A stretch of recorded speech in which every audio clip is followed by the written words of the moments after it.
How's it going, guys? Jacob from Easy PC here with another video. Today I'm going to be bringing you the best $900 gaming PC in January of 2020.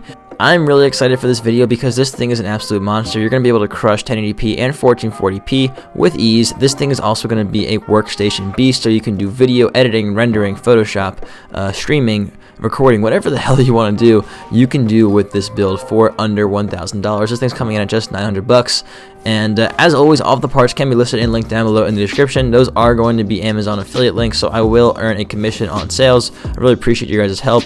I think that Amazon is really convenient and everyone loves Amazon Prime, but if you guys want to get even better deals and do some shopping around, you can probably get this thing for even cheaper than $900. If you want to go over the full build guide as well, you can go ahead and check out the website for that. I'm going to have the link down below in the description. We have benchmarks and everything on there for you as well. Now, with that being said, we're going to hop right into the video. Starting out with the CPU, I chose the Ryzen 5 3600. This thing is showing up everywhere when it comes to budget builds, and that's for a good reason. The price to performance ratio on this thing is just unmatched. With 6 cores and 12 threads, it has a base clock of 3.5 GHz with the option of overclocking, all for under $200. That's almost unheard of, not to mention its insane overclocking potential. We all know that Ryzen chips, especially AMD chips, are really well known for their overclocking.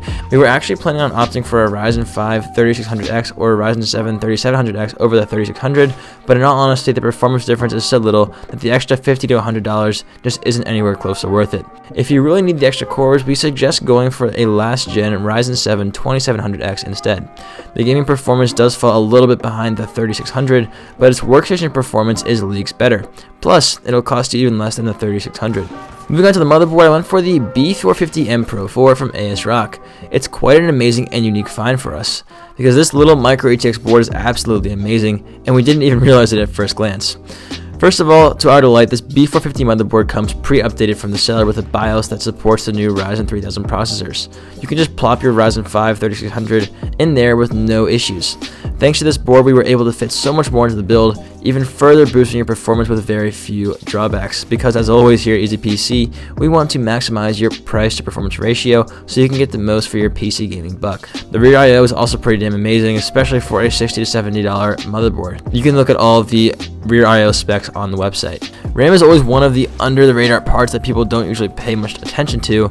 Luckily though, we did thinking for you and chose the G.Skill Aegis 2x8GB kit for your build. This 3000 MHz kit might be a little hard on the eyes, but trust us, it'll do you wonders. Starting with 16GB is always good for any build, and our motherboard supports 2 more sticks for up to 64GB of memory in total, which we all know is totally overkill.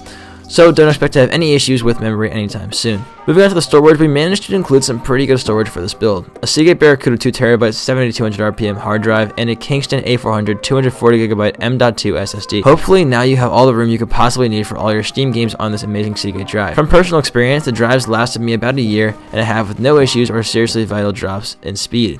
Though it is starting to fill up and I don't even have that many games.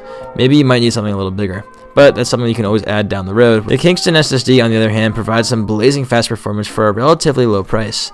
It'll beat out any hard drive by miles and can hold its own against many of its other SSD competitors. Now, for the graphics, the moment we've all been waiting for. This is where things get interesting. AMD's new line of RX cards brought us amazing budget performance, and we chose the XFX Radeon RX 5700 DD Ultra for your next gaming endeavor. The RX 5700 turned out to be AMD's trump card for Nvidia after the blunder that was the Radeon 7 from the beginning of 2019. At a sub $400 USD price point, you'd be hard-pressed to find any other graphics card that provides similar performance. The 5700's closest competitor from Nvidia is the RTX 2060, which on average costs a little bit more than the 5700 but includes ray tracing as an incentive. So it's up to you to decide which one you really want. But with this card, you can definitely expect 1080p, 60 FPS performance in almost all titles at high settings. That's not even taking into account that whole overclocking ordeal we've become so fond of. And moving on to the power supply, we went for the EVGA 210 GQ, which has an 80 plus gold rating and a 650 watt maximum output, which is pretty darn insane. And it's also modular. And lastly, the case. Thermaltake always has some really good cases, and their Versa HAT Micro ATX Mini Tower case holds up that reputation tenfold.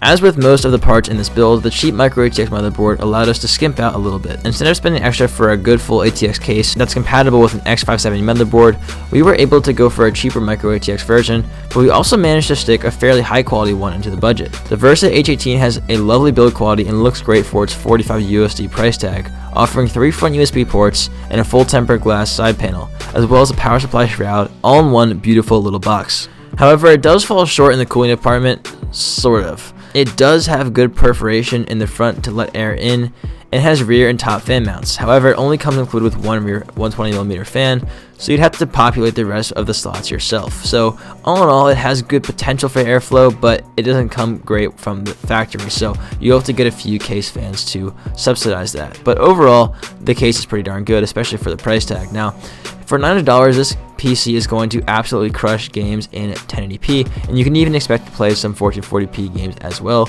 if you're willing to turn down your settings. So with that being said, I hope you guys really enjoyed the video. Love to hear your comments down below in the description, and if you have any other questions for me, you can ask them there as well. Once again, all the parts can be found down below in the description, and you can read the full build guide on the website, which is complete with benchmarks so you can know what to expect in terms of performance in-game as well as with workstation tasks.